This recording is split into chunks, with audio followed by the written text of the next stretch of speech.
up and then people are lined up in front of your house. You can't bear it, right?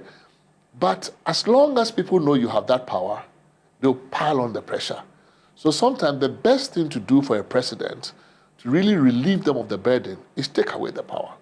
Because once it's gone, at least they can tell you, look, I would have loved to help you, but you see, I don't have the power. I don't have the power to do that. So what powers are we taking away?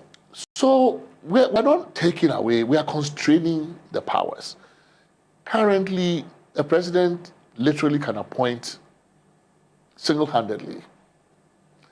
He can listen to advice, but advice is not binding, the Supreme Court says. So the president literally can appoint any and everybody to a position that's vacant and create more ones to appoint people to. And we're saying, fine, you have to have the power to appoint, but it must depend on the nature of the position. Some positions are there for a reason. You can't create a position, call it independent, and then allow the president to handpick whoever sits in it. So for example, electoral commission. Why must the captain of one of the football teams, playing a World Cup final, choose the referee and the linesman and everything? It just doesn't look good in football. It doesn't look good in politics either. So single-handedly, the president shouldn't be picking the EC. So we're saying that because you are the head of state, we'll give you deference in the sense that at the end of the day, you must sign the appointment letter. But you are not HR. Let somebody else do that job for you. So when there's a vacancy in a particular office, depending on the nature of the office and the work we have given that office to do, you should or should not be that involved in selecting the people. Sometimes just sit there, the selection is made, and then you just sign the letter. At other times, because you're going to work so closely with these people, we're not telling the president that somebody should choose the office of the president's staff for him, or somebody else should choose his ministers in the cabinet for him. No. Those are the people that he needs to execute his political mandate. But the Justice of the Supreme Court is not one of those. Electoral Commission is not one of those. Auditor General is not one of those. So for those positions, we're saying that we're laying out a process that is more systematic. Follow a certain process to get the final nominee, but you shouldn't single-handedly go out and pick the person. So yes, we're constraining certain powers like that in the area of appointments. Right, so but outside of constraining that power, what other impact does this have, particularly on the independence of some of these institutions? Oh, hugely. I think some of the perception issues we have suffered around trust, coming from my CDD side of the work, we do Afrobarometer, and clearly Ghanaians have huge trust issues with our public institutions. And it has a lot to do with perceptions of lack of independence. Certain roles, when they get too proximate to politics, it destroys public confidence in them. And you don't want an institution like, say, the judiciary to lose public confidence, because then we will not be taking our matters to court. We'll be fighting them out on the streets, right? So preserving the independence and the perception of the independence of an institution like the judiciary is critical. It's critical even to business. When people come to your court, business transactions go bad, relationship gets sour, and if they cannot trust that your courts are going to be independent, and they're going to bend the rules against him because he's not Ghanaian or whatever, if they think that your courts are slanted one way or the other, you're not going to do business here. Or they'll put in a clause in the contract. If there is a dispute, we'll take it to London. And we're going to lose that business even for lawyers here. So trust in the judiciary is important. Trust in the police is important. Trust in all these institutions are important. So we're saying, look, it's not just about your power. It's also about the institutions we're building. And you must allow some distance for some of these institutions to operate. But are there protections inherent there for the heads of these institutions? Yes, absolutely. So one thing we have done is that currently we have this model of each time we want to create an independent body, we say, okay, we are linking your terms of service to the judiciary. And we say, no, that is not necessarily. You can create independence. So say for the EC, in many countries, that linkage doesn't exist.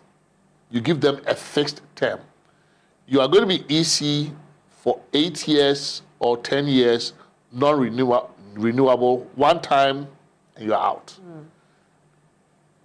The problem with creating an EC model, the one we have, is that you can actually get somebody in there for a long time.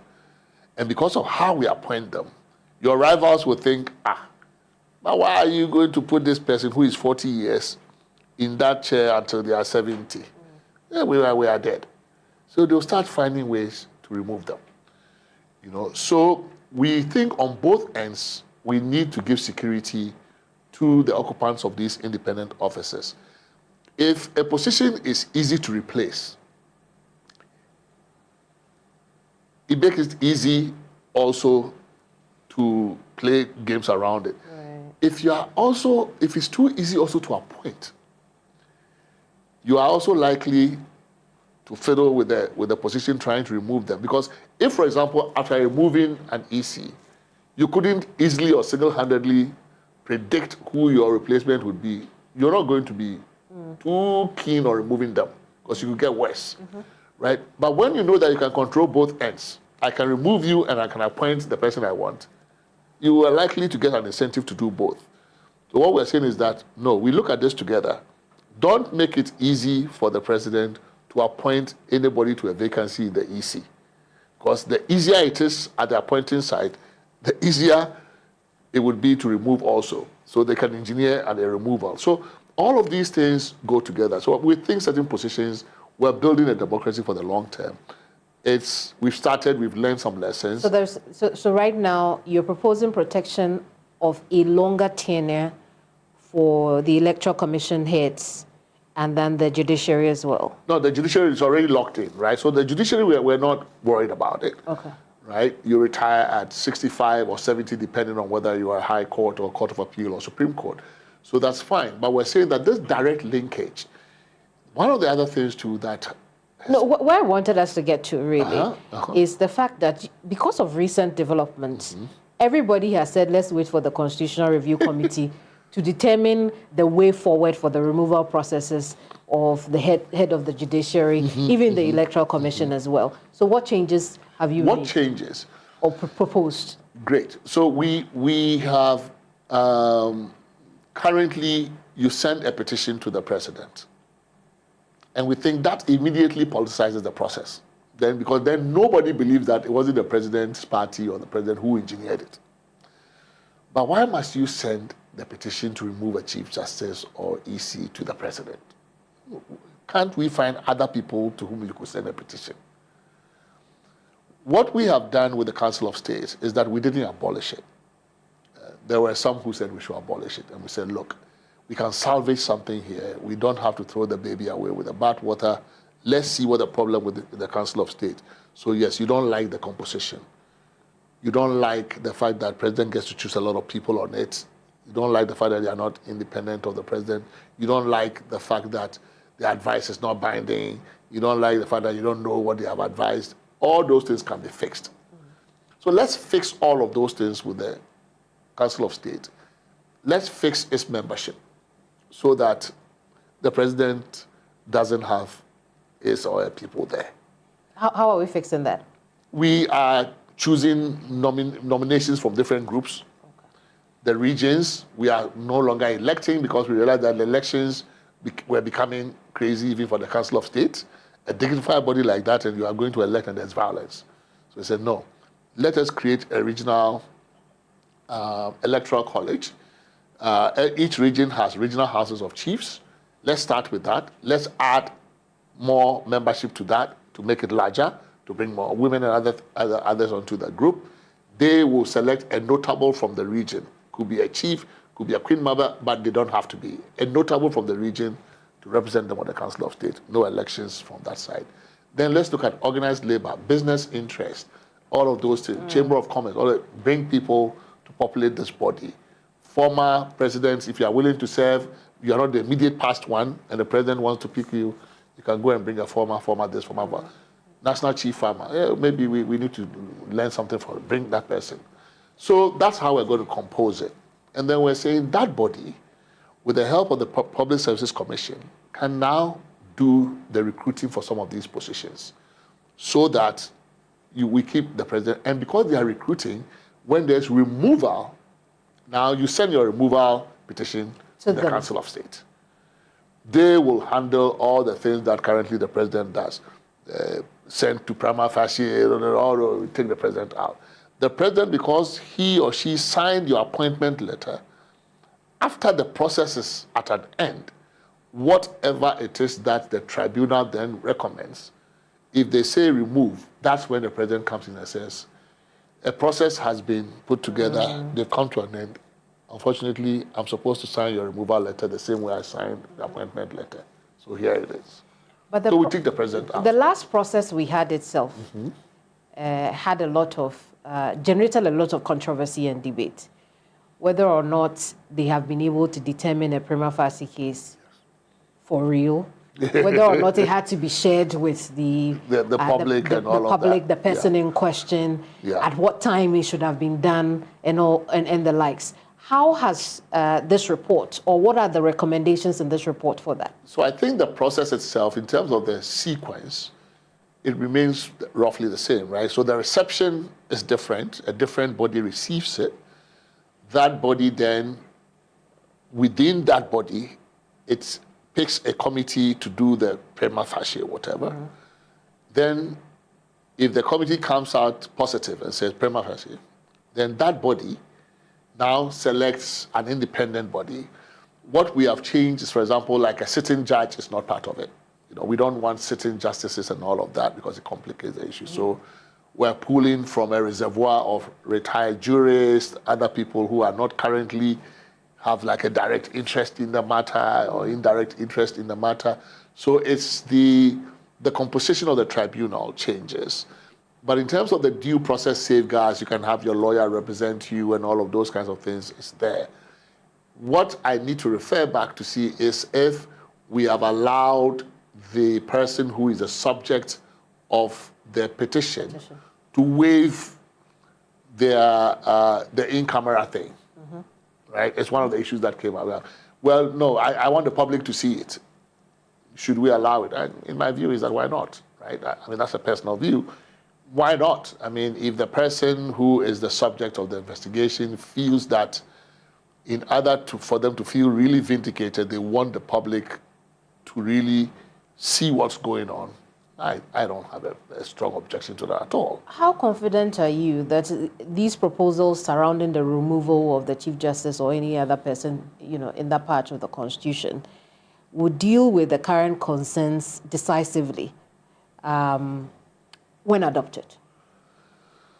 Well, look, human beings are difficult. Probably Ghanaians more so. Sometimes like water. You block it here, it finds a way to, you know. You cannot anticipate all of the gaps and loopholes and opportunistic kinds of things people can create around a process. But people can be creative, and they can create all kinds of detours around an obstacle that you have put there. So, you know, we don't know, but we think that, you know, it's consistent with some of the, you know, best practices that we've seen. There's also a difficulty with an independent position. One difficulty is that every position that is overly independent can also become unaccountable. So you also don't want to create despots around who cannot be touched. So you always have to create, when you create independence, you have to create avenues for accountability, because independence can also mean you can't touch me. I get to do whatever I like. But that's not the purpose for which you created the independence. The independence is created for you to do your work well, protect the public interest against intrusion by third parties and stuff like that. But if you're not careful and you go overboard, then you create a monster, you create a despot. And so I think it's a balance. You know, we have to make sure that we're creating independence so you can perform your job effectively and impartially, but also so that you do not go overboard, because power corrupts and absolute power corrupts, and it can apply to politicians, it can apply to electoral, it can apply to chief justice, it can apply to everybody. Do you think you struck the balance in this report? I think it's a fair balance. I think some of the issue, because this process also happened, our process happened, of course, in the middle of all of this issue about the removal of former Chief Justice Getu Tokono. So we were very much, it was very alive. It came up in a lot of the deliberations. People were really agitated, interested in that matter. So a lot of different ideas came. You know, some of them veered all the way to the end. You know, it's like, yeah, let only the judges decide whether we take you out. But, you know, we can't have a self-regulated institution where you're saying, well, only the judges should be able to remove the Chief Justice. You know, it's like, well, that's not how it works. You know, but some of those ideas came. You had ideas like that. Some of them make it irremovable. It's like, well, you can't have that. You know, you always have to make room for removal. Just that the grounds have to be. And I think one thing we've done is also the grounds are a bit clearer. So, there was even a proposal whether we shouldn't have lesser sanctions, so that if it doesn't rise to the level of removal, so because some people's argument was that because removal is like an either-or option, is too blunt a tool, you should allow a lesser option and say, okay, if for this kind of offense, removal is not okay. You know, so there were a number of different arguments about this, but one of the things we also thought was you need to preserve the dignity of the office, the respect people have for it. Even if you held hearings into the removal petition for, say, a CJ, and the charges say they took a bribe, let's say, and you come and say, well, you know, it really didn't look like a bribe, the amount was too small and all of that, so for this one, he can go back to the job, or she can. The image of the institution also suffers. You know, so even though initially there was some thinking that maybe a lesser sanction would do, the idea is that if you went back to the chair and sat in that chair, your colleagues themselves probably would not respect you anymore. So it's just that we have to make it less easy to impeach or to remove somebody, but we shouldn't create different avenues to say you can keep your job if the money is small. You can, you know, if the offense wasn't too bad, you know, it's not for us to make those judgments. As long as the process is impartial, as long as the process is fair, we were looking at the fairness of the process, the impartiality of it. And you think that the exclusion of the president now gives us I think makes a big difference. I think excluding the president, I don't know why you put the president in everything. See, one of the things we've done with the 1992 Constitution, which is a mistake, is that the first real democratic constitution we had in our history was 69. So the 69 Constitution is the template for every constitution that has come since then. So 79 and 92 are influenced heavily by 69. However, 69 had something that the subsequent constitutions haven't had. The 69 president was not an executive president. He was a non-executive president with very specific limited powers. However, we have retained in this current constitution every mention of president that was in 69, which was a reference to a president who was much weaker, with less power. We have retained it in the 92 Constitution with a president who is now the executive president.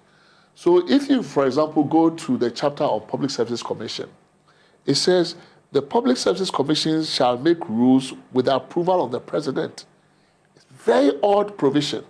Why does the Public Service Commission, which protects the tenure of civil servants and all of that, why must they make a rule with the approval of the president?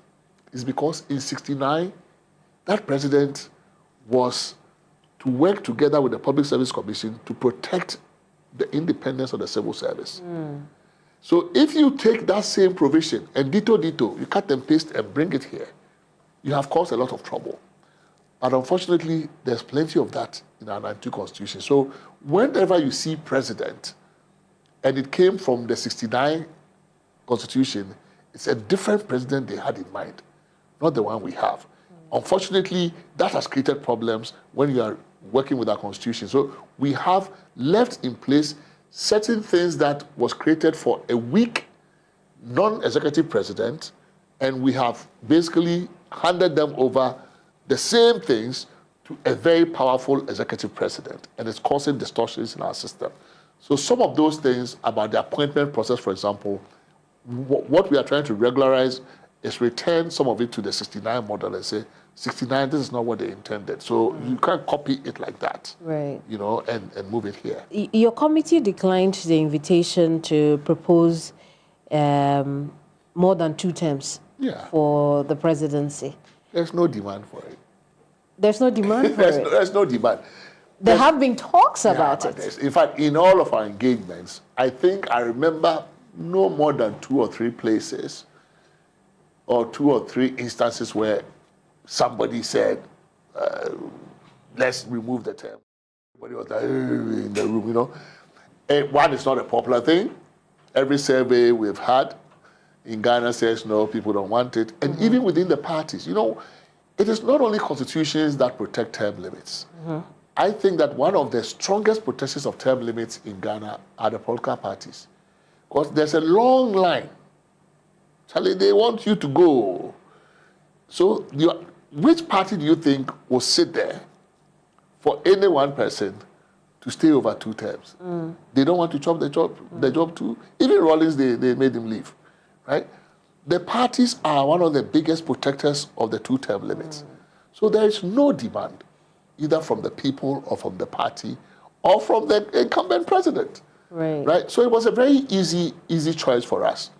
But also, we also realized there's not a demand question. We don't yield to public. Even if there was a demand, we would have said no. Because it has allowed our democracy to grow, because we have term limits. Assuming we didn't have term limits, since 1992, how many presidents do you think we would have had? Let's say there was no term limits provision. I mean, it's difficult to say more than 1 or 2. Absolutely. Right?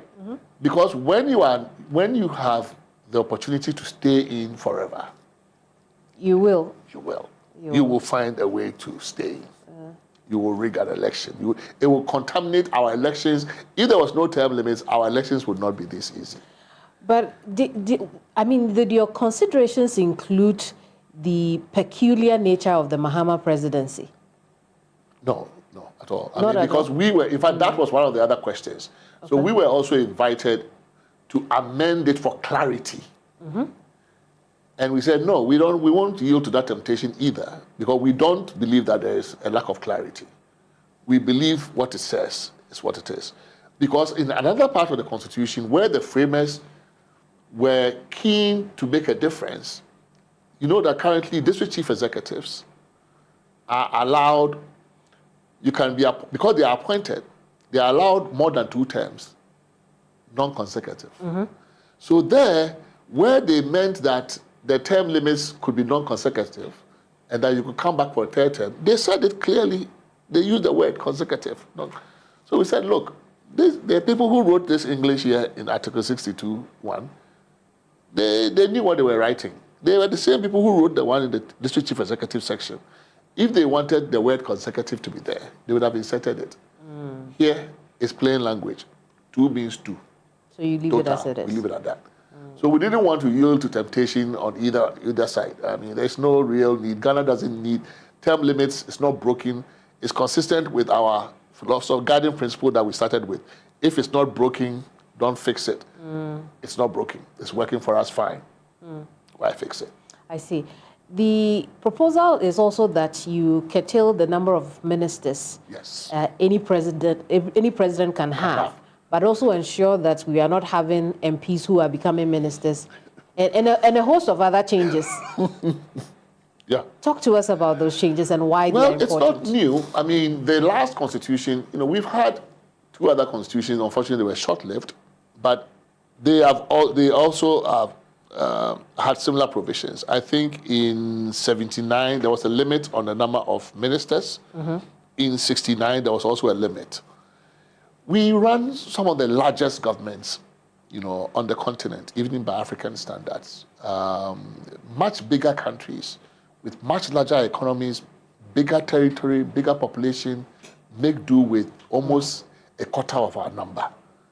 Countries like Ethiopia and Kenya, they have much smaller cabinets, much smaller ministerial pool.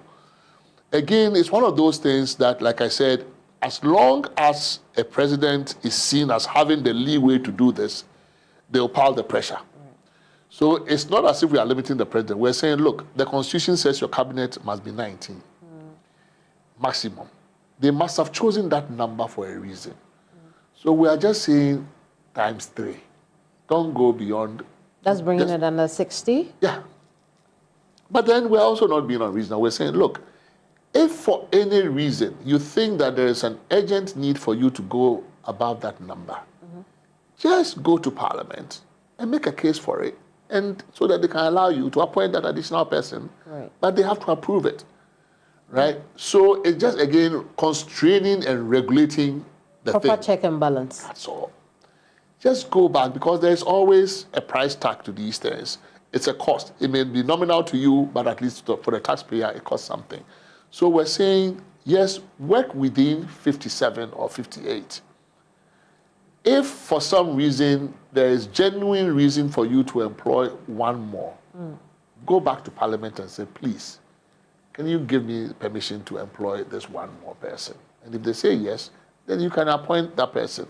And for each increment you want to, go back and tell them. So it's just regulating it so that just one person can't come and decide that I need 90 people. With one, I need 60, I need 100, no. There must be some order, and we have to run an orderly system of government. The last one on the presidency, we can't go through everything, but on emoluments and issues of ex gratia, yes. What are the proposals there? So there we endorse a proposal from CRC1, which had recommended that we create an emoluments commission. Now, the Emoluments Commission idea is not only to regulate so currently we have a committee, an ad hoc committee that every president comes and sets up one. And that Article 71 committee then makes the recommendation. And we're saying, this ad hoc process, let us build a certain institutional competence in making these kinds of decisions. We have a Fair Wages and Salaries Commission. They brought a submission. They said, okay, we can actually do this work. This is what we do. We can expand our mandate to take care of Article 71. And people also want to see some equity. They say, well, we're all in public office. Why have you carved out a small number and you determine their pay separately, almost opaquely, and then the rest of us, we have to make do? So why don't we have one body, looks at the total picture, looks at the public wage bill, looks at the structure of the public wage, and rationalize it for all of us. Taking into account that, yes, you are a big man here, you are doing this job, that one is here. Taking into account the fact that parliamentarians don't have necessarily a pension scheme because of the nature of their work. How do you take care of all this? It's a technical job. It's technical work, and it shouldn't be done by these ad hoc committees. So give it to a technically competent commission that has the right methodology, some science to it, so that they will do it for all of us. And then people don't think that you've just chosen your own people to come and give you a raise. So let's have a standing commission, take care of these things. And then every 4 years, ex gratia, it's just too much wahala. So that's how we are trying to solve the proposal. Let's look at some general issues. What are the next steps after this? So that's one of the questions that has always, I think, been there as a constraint, because you go around, people say, but CIC one doesn't go anywhere. We didn't go anywhere. There is actually a constraint. The constraint in our current setup is that when the Constitution was written in 1992, there were a lot of people were skeptical. So things like term limits, and there were also things like transitional provisions, if you remember, all kinds of transitional things about transitional provision being, whether or not PNDC can be parties, all those, there are all kinds of conversations. So they entrenched a lot of things so that it would be very difficult to change the constitution. It was good for some time. Now, those provisions have now come back to haunt us because it's making it very difficult to change the constitution in those areas where change is necessary. So, what we're saying is this. Can we have a conversation about the amendment procedure itself and come to an understanding that in order to protect term limits, for example, from being changed at the whim of a particular president, in order to protect, say, the protection of multi-party democracy or the prohibition of one-party state, certain things in the Constitution that are like sacred cows, can we take those things out and carve them out and say, these ones you cannot change except by referendum?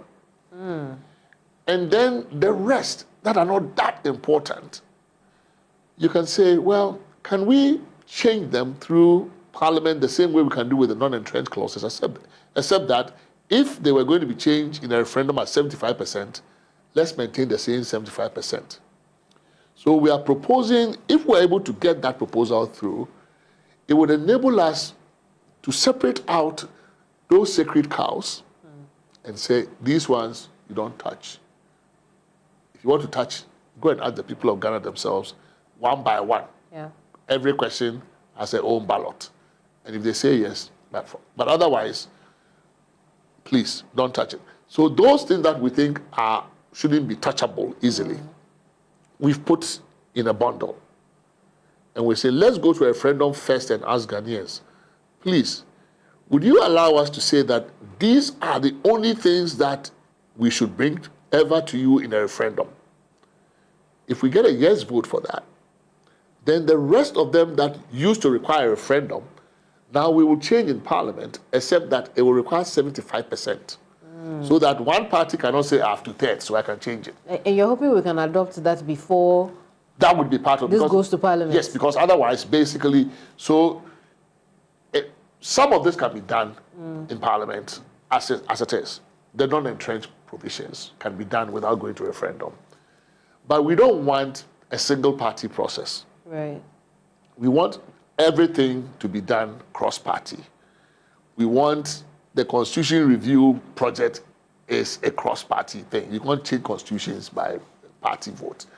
So we really want, in Ghana we say bipartisan, because now it's only two parties, but we want a cross-partisan process where every party is involved in this decision and not feel that, because NDC has 2/3, so they can do certain things on their own. Right, as we have it now. Yeah, but you would need the other party to do the 75%. How are you going to get the 75%? Have you made this proposal to the president? Yeah. What does he think about it? Oh, yeah, I think it's a brilliant idea. Absolutely. I mean, right? So basically, you do need all the parties to be involved, because one of the very first principles we said was that we're not going to propose anything in this constitution that would benefit any or give an unfair advantage or fair advantage to any one side or an incumbent. Right. That is why even the 5-year term extension we are proposing obviously doesn't apply to the current president, right? So that was a principle we agreed as a committee right off. I mean, just straight up before we started. And I think that constitutions must be cross-party projects, must be bipartisan projects. You cannot change the constitution by one-party vote. So I think that we would want to be able to go to the people of Ghana and say, look, in 1992, there was a reason why we locked all this in almost forever. But it is binding us in a way where even if we want to change small things, we can't do it. So let us take those things out that are so important to you that you don't want anybody to touch. We take those things out and then release the rest. We put it back in Parliament, but 75% the same way we would have passed the referendum. Because 75, almost no party is ever going to get 75 on their own. Right. 75% in Ghana here. It's not possible, right? So 75 preserves what we would call a minority veto. Right. Because without them, you can't move forward, right? I see. But then it allows for dialogue. What it does is that you cannot just run roughshod over anybody. You have to get them on board. You have to dialogue with them, and we have to come to an understanding. Prof, how much is this process costing us, or how much has it cost us so far? I would not know the budget. I think our initial budget that we got, if I'm looking at the numbers from setting up the secretariat to everything, probably maybe 15 million CDs, 10 million CDs. I don't recall exactly the numbers, but I don't handle the numbers. We deal with the ministry, Attorney General's ministry, on those money issues, and we have a liaison who deals with them on those money issues, so we don't tend to hire. But I'm sure that it would have cost us probably, the most expensive part would be the travel around the country. The Accra bit was pretty much paid for by the Swiss Embassy and FCDO. Right. Before the government's budget was released. It didn't come until the end of May. And so by the time we started traveling, that's when the government budget had been released for us. And I'm sure that probably 15 million, 20 million CDs is possible. I see. So the issue of Attorney General, Ministry of Justice, or Minister for Justice, and then more recently, Attorney General OSP, did your report tackle that? What's the recommendation on that? The recommendation is to sever the prosecutorial power. It's an issue that I think, we want to take the Attorney General's prosecutorial power from the Attorney General for corruption matters and hive that off, take the anti-corruption work that Shraj currently does, put that together, put the OSP together, and create an ethics and anti-corruption commission that will handle that work. I see. Look, because in places where the Attorney General does prosecution the same way we do here, they tend to be career people, civil servants. We have a different model. We have a politician model of Attorney General. Some countries have that to the US and others. But we think that it just doesn't look, the optics don't look good. That you have a politician Attorney General who is in court prosecuting a political rival or another politician. And no matter how decent and fair-minded they are, you're not going to believe it, that they are not prosecuting this person because of politics. It's just difficult for you to believe. So to take care of that appearance problem, we say that it doesn't look right for an Attorney General who is a party person, who is a politician, to be given the power to prosecute politically exposed persons in corruption cases. Right. Why don't you give it to an independent body who is not in politics, who can do that? So does this recommendation, or do the recommendations also tackle the issue of decoupling, whether or not this OSP is under the Attorney General, or the OSP has its independence? If this proposal, so that cures that OSP problem, because part of the OSP's challenge, at least in terms of the constitutional side, is the sense that the AG has, at least on paper, on the text of the Constitution, on the face of it, has a monopoly of prosecution, constitutionally given to the AG, and here you have hived off some of that, not through the Constitution, by legislation, and something that is unconstitutional. So now we're saying we are going to hive it off in the Constitution so that it can be unconstitutional. So more or less, we are constitutionalizing the office of the OSP, you would say, I see. But then we don't do anything about Attorney General and then Ministry of Justice being one? No, because there isn't any conflict there. That we the real problem is a prosecutorial power problem. Right. And we're also saying that regardless of who has the prosecutorial power, AG or OSP, if you discontinue a case, you give us reasons. Right.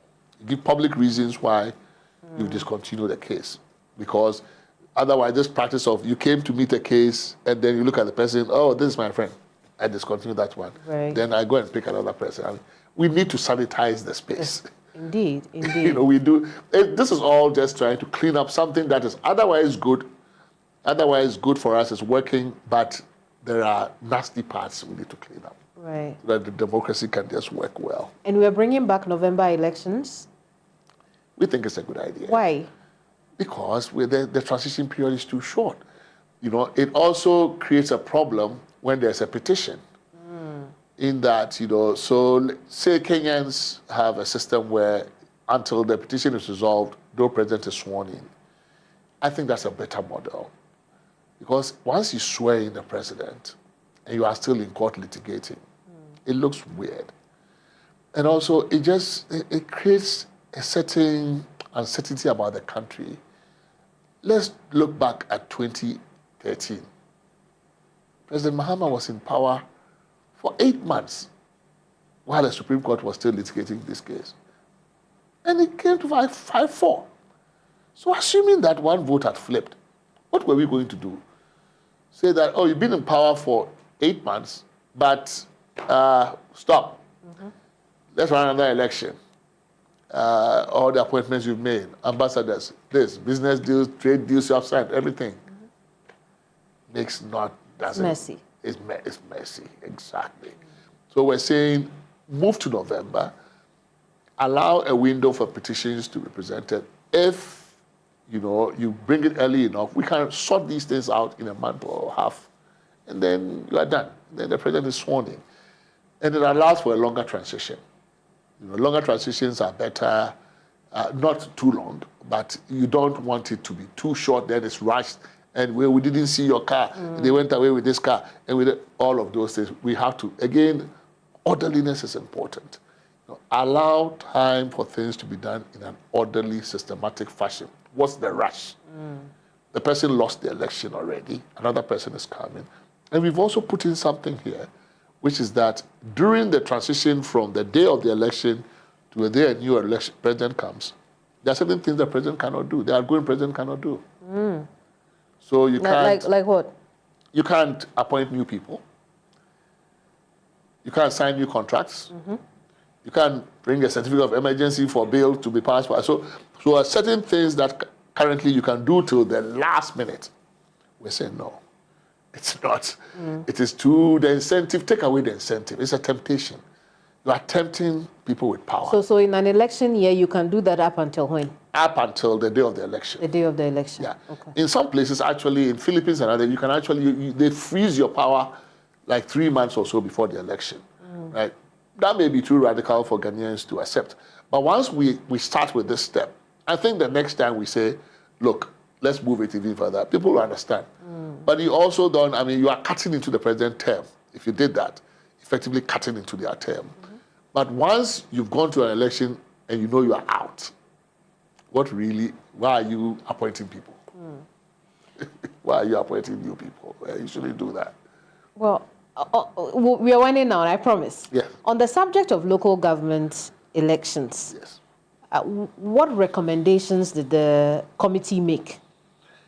So the electoral idea is accepted. I think our democracy is a bit awkward in being one of those democracies where elections only take place at the national level or for national office.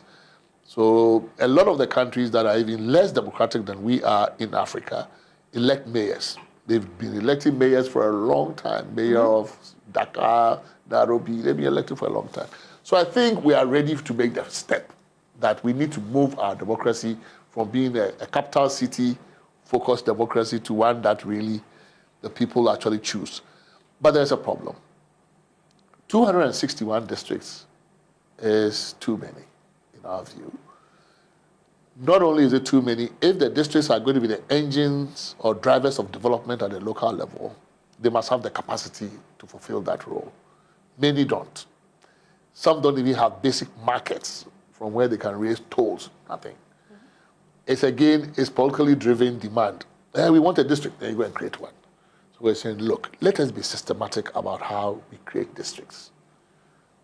Let us have a body, a devolution commission, that develops a proper criteria, methodology, benchmarks based on population, based on economic viability, And then, if you rise to that level, if you meet the threshold, we graduate you into electoral status. Then you can elect. So we've created a pattern where we will elect, but we're not going to have a system where one day we get up, everybody is electing in 261 districts. No, it will be incremental. Those that meet certain thresholds in terms of capacity will begin to elect. And then the others will be graduated into it progressively. So not all 261 not all 261 will elect their and those that local don't elect, government right? leaders. But those that don't elect, we are also saying that the president shouldn't appoint.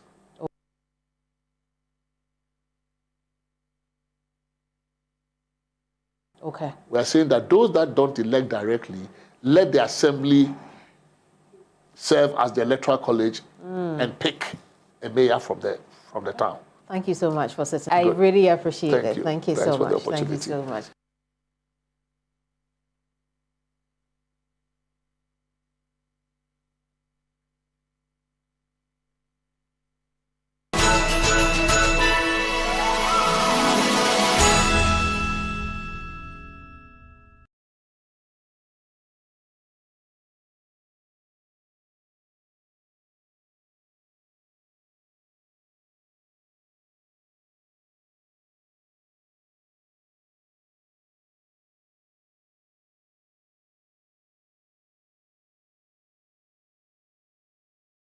What's up, my people? It's your boy PY at Watching, the host with the most, and I'm larger in charge. I'm telling you, 28th December, All White Party is the 3FM All White Party happening live at the Labadi Beach Hotel. 28th December. Guess who's there?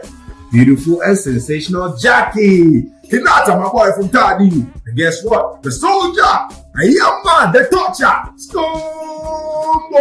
3FM All White Beach Party, sponsored by Blue Jinx Energy Drink, Slam Perfume, Calipo, Fruitelli, Nero Prime Water, FC Perfumery.